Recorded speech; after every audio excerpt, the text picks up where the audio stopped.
In the early afternoon of July the 17th, 2014, a Boeing 777-200 of Malaysia Airlines departs Amsterdam Airport Schiphol for Kuala Lumpur, Malaysia.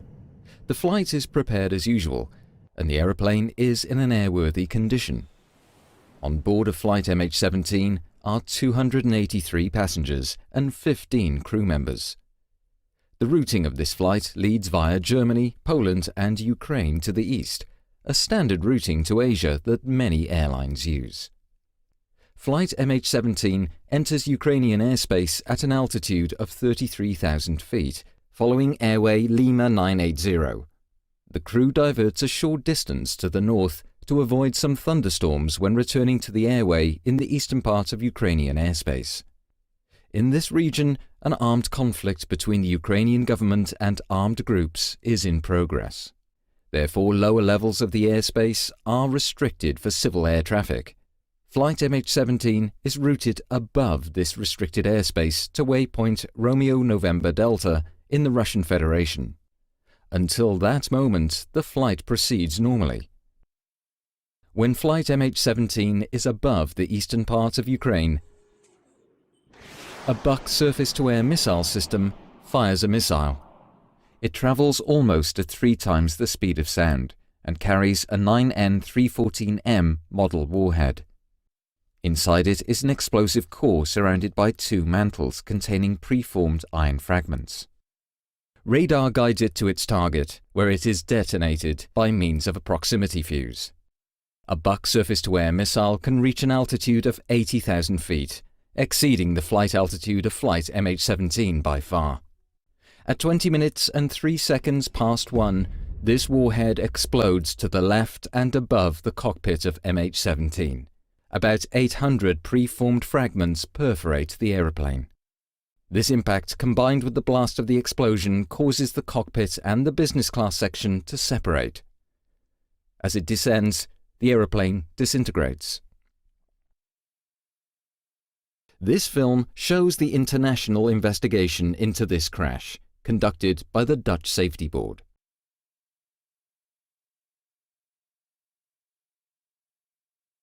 Flight MH17 disappeared from the radar at 20 minutes and 3 seconds past 1 UTC.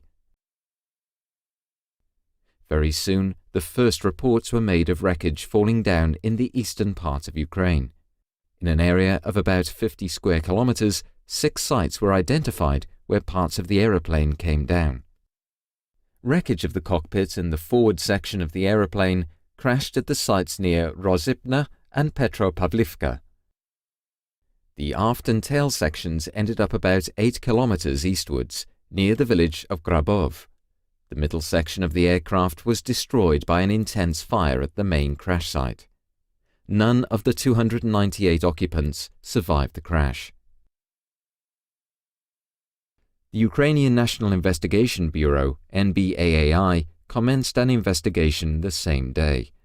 Because of the considerable number of Dutch passengers, the Dutch Safety Board decided to send a team to Ukraine the next morning. They arrived in Kiev on the evening of the 18th. On July 23rd, Ukraine delegated the investigation to the Netherlands, and the NBAAI requested the Dutch Safety Board to conduct the investigation. This investigation was conducted according to the standards and recommended practices of ICAO, the United Nations International Civil Aviation Organization. The investigation consisted of accredited representatives of 7 states and initially started its work from Kiev. Later on, the investigation was continued from The Hague in the Netherlands. Chairman Joustra explains why the Dutch Safety Board conducted this investigation. The investigation established in detail the exact causes of the crash. It presents the facts and speculation is removed. An investigation contributes to aviation safety and will provide clarity to the relatives. Because of the large number of Dutch victims, we naturally wish to contribute to the investigation into the causes of the crash. When we were asked to conduct the investigation, we were ready to do so. The investigation was made possible thanks, in part, to the efforts and expertise of representatives from the 6 participating countries. They met on several occasions and their input has contributed to the quality of the report. The crash site is located in an armed conflict area and access is very limited. Under escort of the OCSC, Ukrainian and Malaysian investigators and the Australian Federal Police were able to pay brief visits to the crash site the first days after the crash. There, many photographs could be taken. After that, it was not possible for investigators to visit the crash site until late autumn.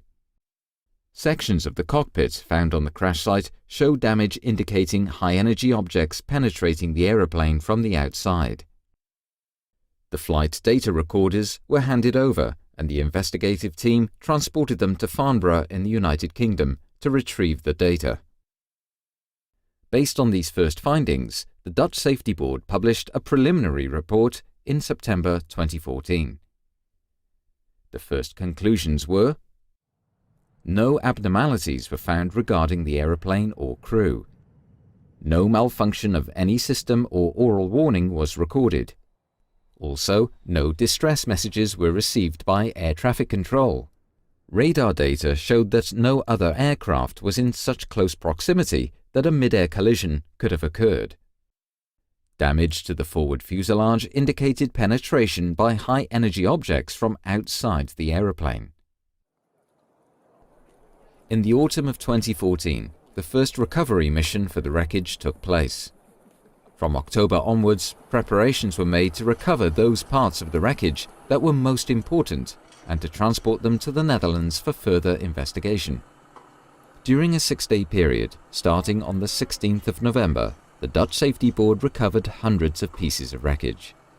The wreckage was transported to a railway station in Torez, Ukraine. In the spring of 2015, 2 wreckage recovery missions followed. Investigators were able to recover additional wreckage from the sites that could not be investigated before. They also received wreckage that was collected by locals. The first convoy of wreckage arrived in the Netherlands at the Gilse Ryan Air Force Base on the 9th of December 2014. Over the following months, more convoys of wreckage were transported to Gilse Ryan. Upon arrival, all wreckage was sorted, tagged, photographed in front of a green screen, and forensically examined. In a hangar, pieces of the aeroplane were laid out for investigation. All wreckage pieces were examined for failure mechanisms, damage patterns, and traces of external objects that could have hit the aeroplane. The investigation of the wreckage led to further evidence of a surface-to-air missile being the cause of the crash of Flight MH17. A number of other scenarios, such as internal explosions, gunfire, or air-to-air missiles, were excluded. Based on the photographs of the wreckage, a 2-dimensional reconstruction was made to identify the position of wreckage on the aeroplane's grid. The major fractures were determined on the basis of the wreckage, the photo reconstruction, as well as the location where each part was found. At Gilse Ryan Air Force Base, the Dutch Safety Board made a 3-dimensional reconstruction of the forward section of the aeroplane. First, a frame matching the model of a Boeing 777-200 was built. Over a period of 3 months, the cockpit and the forward part of the business class were reconstructed. The parts were moved to their exact position and fixed in place. This reconstruction was made to validate and visualize the results of the investigation. It shows the overall picture and places various parts and damages in their context. Looking at the reconstruction, the impact pattern made by the high-energy objects is clearly visible. The reconstruction also demonstrates the effects of the impact and shows the marks where the cockpit was torn from the rest of the fuselage. The high-energy objects that perforated the aeroplane were also found in the bodies of 3 crew members seated in the cockpit. The preformed fragments have distinctive shapes, cubic and bow tie shaped, and were made of a ferrous metal. Some fragments had traces of aluminium and glass on them, proving that they had perforated the aeroplane from the outside. The 2 left windows of the cockpit particularly show perforation by preformed fragments. Many traces of explosives were found on pieces of wreckage. Also, certain traces of paint were found that match paint on parts of a missile that were recovered from the crash site and missile fragments found in the cockpit and the left wing. The retrieved fragments and traces of paint point to a missile carrying a specific type of warhead and launched by a Buk surface-to-air missile system. During the investigation, a number of computer simulations were conducted. These support the surface-to-air missile scenario. The detonation of a 9N314M model warhead was simulated to calculate a point of detonation as well as the damage that could be expected. The warhead exploded on a location in space less than 1 cubic meter to the left of and above the cockpit, spraying its fragments in a characteristic radial circular pattern originating from the missile. These patterns match the damage found on the reconstructed forward section of the fuselage. Further proof of the detonation position was found in the last milliseconds of the cockpit voice recorder.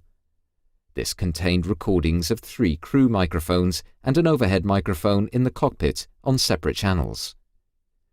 During the final milliseconds, these microphones recorded a sound peak. Based on the difference in timing of the recordings of the sound peak on these 4 microphones, a direction could be calculated.